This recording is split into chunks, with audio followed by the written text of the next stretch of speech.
And making sure, obviously, we love to be able to hit the quarterback as much as we can, but there are going to be some opportunities where we can't get there, but we still can get our hands up. And I thought for the most part, the front did a good job getting their hands up, and even some of the pressure guys that were blitzing getting their hands up. So, yeah, we like to think, some of the habits start to show up on the games based on what we have been doing, since fall camp. Do you chart that? How many tips you have? Oh, absolutely. Yeah, we keep track of that now. A lot of the D-line, they feel like they DBs in terms of their PBUs. So they're taking a lot of pride in it. Again, obviously you love to be able to pressure the quarterback, but, if they're getting the ball out, in a hurry, we still got to have the ability to affect them. And one way to do that is by getting their hands up. Vince, then Rob. Tim, obviously a lot of QB pressures in that game. Can you talk about that aspect, how happy you were, and then the balance between getting the pressure from your front versus some blitzes? Yeah, I mean, we always want to be able to apply as much pressure as we can, regardless of opponent. We obviously felt good, just what you just mentioned. It wasn't always just pressure, sometimes, blitz. Sometimes it was just our four-man. So everything we do starts with our get-off up front, and obviously the more we can get to the quarterback, the more we can get him off his spot, the better it is for us in the long run. So I thought the D-line did a tremendous job of, understanding that. And again, we talked about the tip balls, obviously affecting them that way. And then obviously there's still the balance of bringing some pressure when need be. So we thought we had a pretty good idea of what we were going to get, and I thought the guys executed the game plan extremely well. Obviously, with the way Coach Heupel coaches and guys like Hooker and stuff, the offense gets all kinds of pub.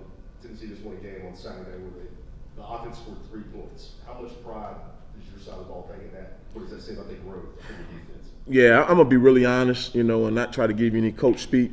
I didn't even realize what the point was. We feel like we got a job to do, and that's to go out there and stop them, every chance we step on the field.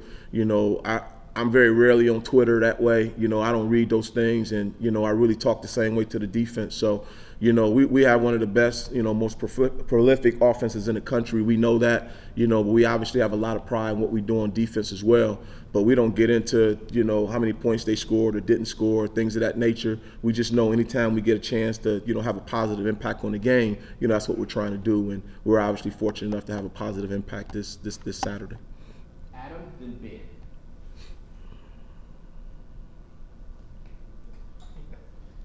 Turnage and Charles both not getting a lot of snaps this past week. What will get them on the field? Yeah, I mean, again, it wasn't necessarily the goal not to play those guys. We felt like the corners that were in, were doing a pretty good job. In hindsight, you would like to have gotten Charles in maybe a couple more snaps, just because of the amount of snaps we ended up playing at the corner position. But the reality of it is, I've said since day one, all those guys get what they deserve. Turnage is working extremely hard, but so is Kamal, so is Burrell. All those guys are working. So the thing we talk about a lot is just being ready when your name is called, and I know those guys will be ready when the opportunity presents itself. And in the secondary, how do you balance the value of guys that don't give up busted plays, that don't give up big plays, versus guys that are aggressive and can make plays? How do you balance those two things? Well, it ain't just the secondary. We balance that all over the defense. Everybody has a job to do. We talk about earning trust, playing with obviously great continuity and consistency. And the reality of it is we want guys to make plays. We want guys to be aggressive, but not at the expense of doing our job. So we think you can do both. We think you can have it all, and the guys that are showing the ability to do that are the guys that will get the lion's share of the reps. Tim, what have you seen from your backers through 2 games, and just what do you see in the biggest difference between Aaron Beasley so far this year compared to last year? I think he's playing with a lot more confidence. Again, I know I've said this before, but he was new to it.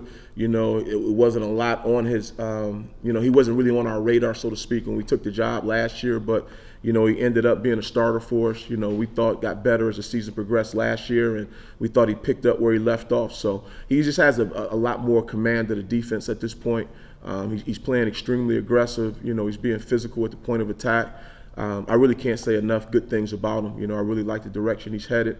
Banks is obviously, a guy who's a high energy guy who plays extremely hard.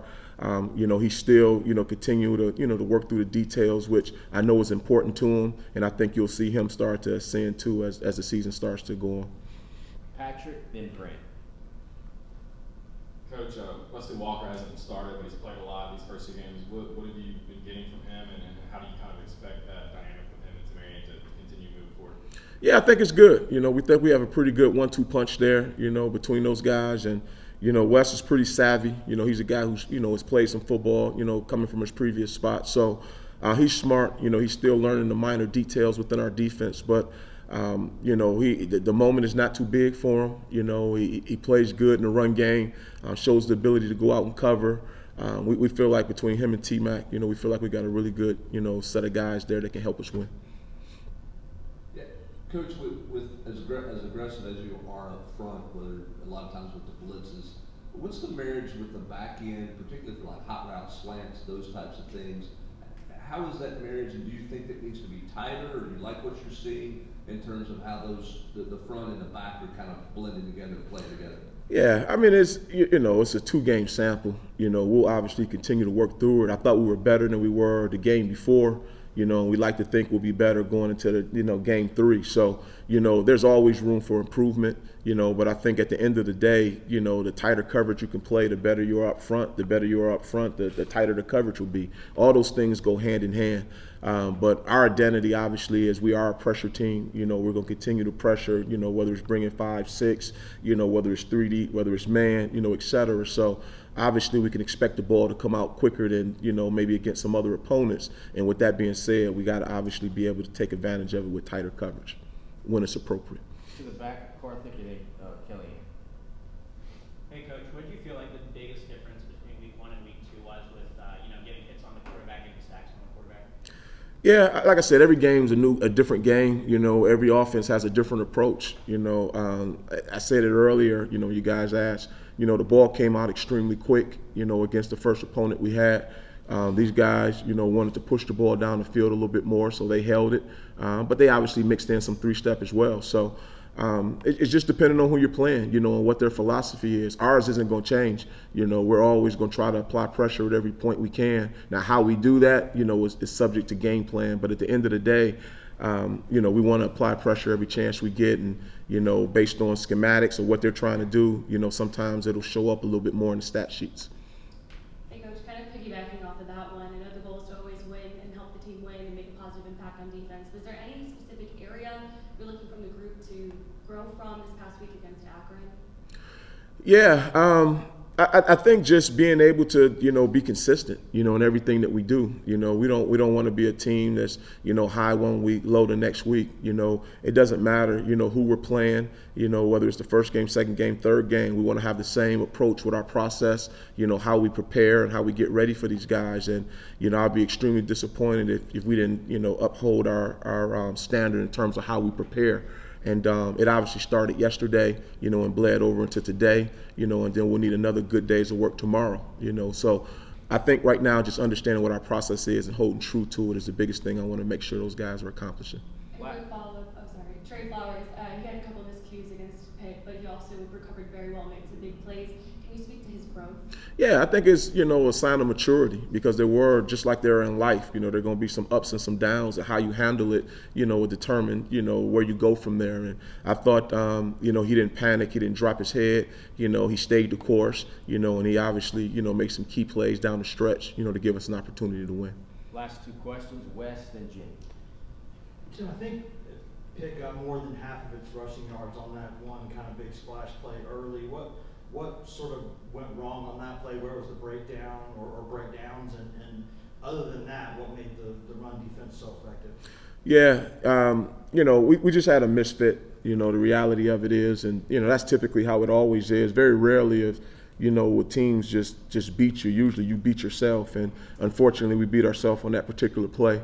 But I think at the end of the day, as much pressure as we want to be able to inflict, which is in our DNA, also being able to stop the run. You got to be able to make teams one-dimensional best you can.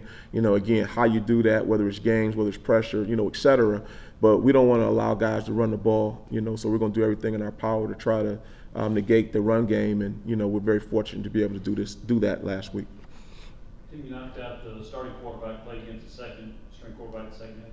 Do you change your defensive approach based on going from one quarterback to the next, or do you go in with the same game plan and say, hey, this is what we've got drawn up and it doesn't matter who the quarterback is? Yeah, the core values of what you want to do, whether it's stopping the run, how we want to pressure doesn't change. But the reality of it is, what kind of quarterback is he? What does he do well? Our scouting department does a tremendous job of preparing us, and going through their personnel, week by week, what we can expect when this running back's in the game, what can we expect this tight end, and the quarterbacks are no different. So we have a thought process, on what we think his strengths and weaknesses are, and we try to, attack them accordingly. Thank you, Coach. All right. Thank you, guys.